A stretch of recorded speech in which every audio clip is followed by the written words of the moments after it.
Hi friends, ఈ రోజు మనం జంగిల్లోని ఒక మహాకాయాన్ని తెలుసుకుందాం. అదే ఇండియన్ బైసన్ అంటే గౌర్. మీకు తెలుసా, గౌర్ అనేది ప్రపంచంలోనే అతిపెద్ద అడవి పశువు. ఆఫ్రికన్ బఫేలో ఇంటి ఎద్దుల కంటే కూడా పెద్దది. మగ గౌర్ భుజాల వద్ద 6 అడుగుల ఎత్తు పెరుగుతుంది. బరువు 1 టన్ను కంటే ఎక్కువగా ఉంటుంది. వాటి శరీరం మెరిసే గాఢ గోధుమ రంగులో బలమైన కండరాలతో, వంపుగా వంగిన కొమ్ములతో అద్భుతంగా కనిపిస్తుంది. కానీ వాటి పరిమాణం ఎంత పెద్దదైనా గౌర్లు సాధారణంగా శాంత స్వభావం కలిగినవే. ఇవి గుంపులుగా తిరుగుతూ గడ్డి, ఆకులు, పండ్లు తినిపిస్తాయి. గౌర్లను ఎక్కువగా వెస్టర్న్ ఘాట్స్, మధ్య భారతదేశం, ఈశాన్య భారతదేశం అడవుల్లో చూడవచ్చు.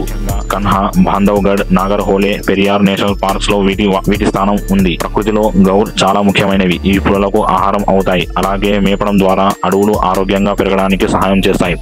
దురదృష్టవశాత్తు అడవి నాశనం, వేట కారణంగా ఇవి ఇప్పుడు అపాయంలోకి చేరాయి. అయినా మంచి విషయం ఏమిటంటే భారతదేశంలో జరుగుతున్న రక్షణ చర్యల వల్ల ఇవి మళ్లీ పెరుగుతున్నాయి. అందుకే ఫ్రెండ్స్, మీరు ఎప్పుడైనా వన్యప్రాణి అభయారణ్యం వెళ్తే కళ్ళు తెరిచి ఉంచండి. మీకు ఈ జంగిల్ మహారాజు కనిపించవచ్చు. లైఫ్ స్టోరీస్ నచ్చితే లైక్, షేర్, సబ్స్క్రైబ్ చేయడం మర్చిపోవద్దు.